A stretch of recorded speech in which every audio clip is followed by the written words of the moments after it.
que vai ser culpado e pagar por isso.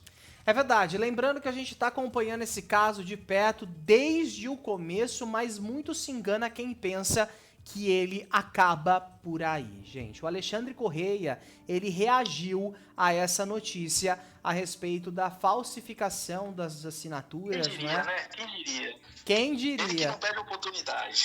Então, esse divórcio, né, que como você falou, vai completar um ano agora em novembro, continua dando o que falar.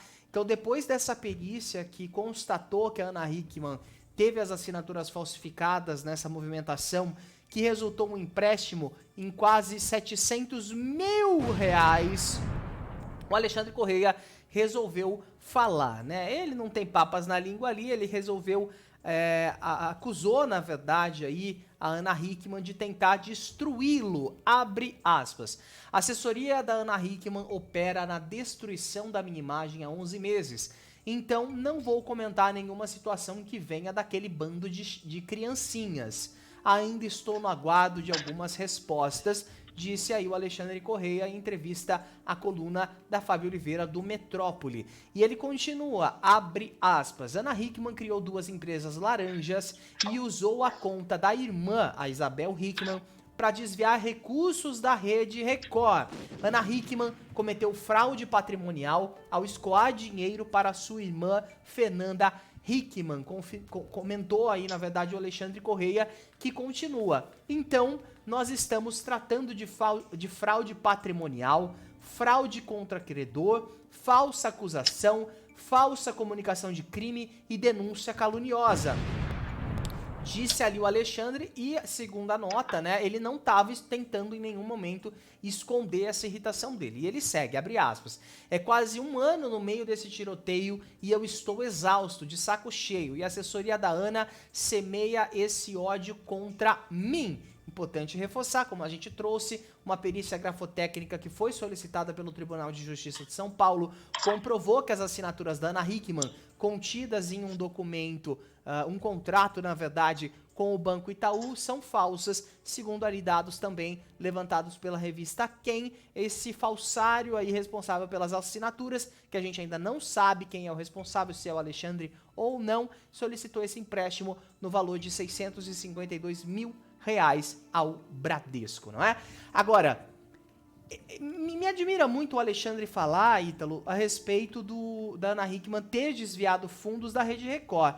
Eu não acredito que a Ana Hickman tinha plenos poderes ao financeiro da Rede Record. Não acho que ela tinha senha do banco da Record, e muito menos que ela chegou no financeiro e falou, faz um Pix aí. Acho que isso não faz muito sentido, pelo menos pra mim. Agora, falar, papagaio também fala. Ele vai ter que provar. O que ficou parecendo... Exatamente, tem que provar, exatamente. Mas o que ficou parecendo, quando ele fala recursos da Rede Record, realmente fica parecendo que eram recursos da empresa que ela se apoderou de forma indébita, né? Fica parecendo isso. Mas a gente tendo o contexto também, parece até que ele fala que seria o salário dela, né? Que ela estaria colocando ali em um outro lugar. Parece assim, soou para mim dessa forma, né? Seria os recursos que ela recebe da Record que ela estava transferindo para um outro lugar. Agora, o que fica na dúvida é o seguinte também. O senhor Alexandre Correia era administrador aí da carreira da Ana, empresário dela e tudo mais, e tinha envolvimento, sim, nas empresas dela. E com essas informações privilegiadas que ele tem, que ele está passando, que ele está falando, ele não tinha ciência disso naquela época também, né? Por que isso está vindo à tona agora, né? Tá assim, tá tudo meio mal contado, tá tudo meio esquisito nessa história, mas a gente sempre tá fazendo aqui a cobertura e trazendo detalhes que volta e meia parece complicar ainda mais o Alexandre Correia. Como você falou, o papagaio também fala, ele tem que provar o que ele está dizendo, e como a gente havia dito agora há pouco também sobre a análise das assinaturas. Se está havendo se houve, né, uma confirmação da falsificação, a gente tem que descobrir quem foi que falsificou, por que falsificou, essa análise vai ser feita, né, e a investigação que já está ocorrendo e o DEI que vai dar essa resposta. Aí a gente vai ter certeza do que está acontecendo, do que está havendo e quem que está mentindo nessa história desde o começo. Por quê? O senhor Alexandre Correia fala que existe um trabalho da Ana Hickman para sujar a imagem dele. Da assessoria, mas o único né? momento que a Ana... Da assessoria, exatamente.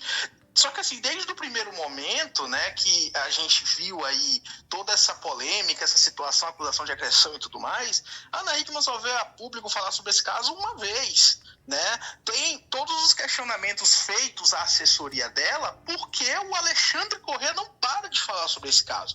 Esse caso ele continua sendo, né, o tempo todo trazido à tona pelo próprio Alexandre, e todo o desenrolar dessa situação que a gente percebe, né, quando há um posicionamento da equipe dela, é respondendo justamente a algo que o próprio Alexandre trouxe à tona. Quando a mídia vai atrás da Ana Hickman para saber, olha, o que está acontecendo? Isso aqui aconteceu? É verdade? Tem um fundo de verdade nisso aqui? E há essa resposta. Então, assim, ao meu ver, o próprio Alexandre, ele tá sujando a própria imagem dele, e a gente fala disso aqui o tempo todo, a gente falou disso aqui ontem, a gente tá falando que parece assim, cara, segue em frente com a tua vida, deixa isso pra lá, ou então, briga na justiça, prova na justiça. Com certeza. E é aquilo, né? Usar a rede social como tribunal, a gente sabe que não funciona muito bem. E o Alexandre Corrêa tá fazendo isso à torto e direito, enquanto acho que a Ana Hickman tá seguindo o melhor, né? Deixa pra justiça, ela somente se pronuncia pela assessoria de imprensa, que a gente sabe que, assim, é uma linha de pensamento. A assessoria de imprensa deve ter acesso aos advogados da Ana Hickman para entender melhor o desdobramento judicial, elaboram uma nota oficial e emitem isso para a imprensa com o aval da Ana Hickman, uma vez que a assessoria de imprensa é o responsável pela comunicação ali. É muito melhor é muito melhor do que a pessoa ir para a rede social e fazer isso que o Alexandre Corrêa tá fazendo, que ele acaba se queimando de certa forma, tá? Tem um comentário aqui no nosso chat, Deli Escobar comentou: o Feltrin é apaixonado pelo Alexandre Corrêa. Obrigado pela participação. E eu acho que é isso, né? A gente vê mais o fanatismo das pessoas do que realmente dar voz aos dois lados. É muito triste porque quem tá do lado do Alexandre fica detonando a Ana Hickman, dizendo ali coisas horrorosas sem prova nenhuma. E quem tá do lado da Ana Hickman também coloca ali uma carapuça no Alexandre sem prova nenhuma. Até o momento, a justiça diz que aparentemente a pessoa responsável seria Alexandre Corrêa, que ele seria um dos mandantes dessas falsificações. É o que a justiça está apontando inicialmente, que pode ser, tem probabilidade. E é por isso que está acontecendo uma investigação, para chegar nesse denominador comum e a gente também saber quem aí é o responsável por isso, né? É claro que a gente segue acompanhando, segue de olho, né, para ver quais serão os novos desdobramentos desse caso, né? Com certeza, é um caso que, como a gente já falou aqui amplamente, vai completar um ano agora, mês que vem. É um caso que é muito triste porque ele começa com acusação de violência doméstica. É um caso que, inclusive, essa situação da violência doméstica, a gente não sabe em que pé que tá, se existe algum tipo de processo, como que está sendo feito isso, como que foi feita, e se foi feita a análise dessas acusações que a Ana fez contra ele, até para que ele, assim, ou seja inocentado, ou seja de fato culpado pelo que aconteceu, Com né, certeza. de acordo com o que foi apresentado, porque ontem a gente falou aqui, eu até fiquei me sentindo meio mal depois, que eu falei assim, vai seguir sua vida e etc. Só que assim também, se ele de fato cometeu uma agressão contra a Ana Hickman, não é seguir a vida coisa nenhuma, é pagar pelo crime que ele cometeu, né? A gente fala muito aqui sobre seguir em frente, olha, cara, segue sua vida, é sua ex, vai viver a sua vida, vai conhecer alguém novo, mas não é somente isso. Se ele de fato agrediu ela, ele tem que pagar, ele tem que ir pra cadeia, entendeu? Então, assim, tá, às vezes, parece que tá tudo de cabeça para baixo. Gente que comete crime, muitas vezes até aparecendo aí como arauto, né, dos bons costumes e etc. E a pessoa que é vítima do outro lado sofrendo todo tipo de ataque. É verdade. Então, esse caso, como a gente falou, tá bem longe de acabar. A gente vai continuar cobrindo isso aqui e, mais uma vez, eu repito e reforço isso. Onde que está a situação da Ana Hickman? Em que pé que está isso? Da agressão que ela diz ter sofrido. Em que pé que está isso? A justiça está analisando isso?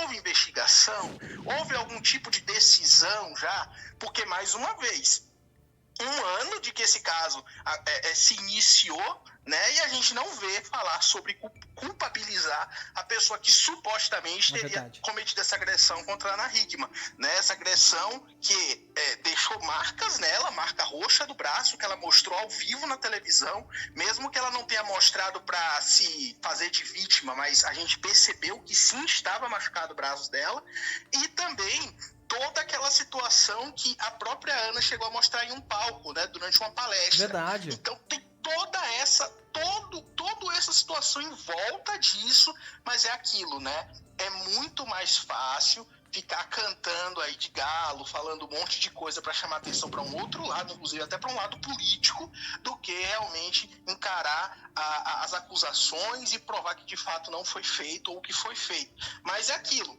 Esse caso, ao meu ver, ainda continua incógnita, porque não tem um posicionamento oficial da justiça ainda, né? A Ana Hickman acusa de um lado, ele diz que não fez do outro, mas é aquilo, é muito fácil ficar só aí tapando o sol com a peneira. A gente quer ver que se houve culpa, tem que ser sim preso, tem que pagar na cadeia, porque homem que bate mulher, eu aprendi desde criança isso dentro de casa. Meu pai sempre falava, homem que bate mulher é covarde. Meu pai e minha mãe sempre me disseram isso. Então, assim, se houve realmente agressão, tá fazendo hora extra na rua, tem que estar na cadeia. Com certeza. Lembrando que a gente segue acompanhando esse caso, você mencionou bem, né, da palestra, que ela até chora ali, né? Mas a gente segue acompanhando e atualizando você.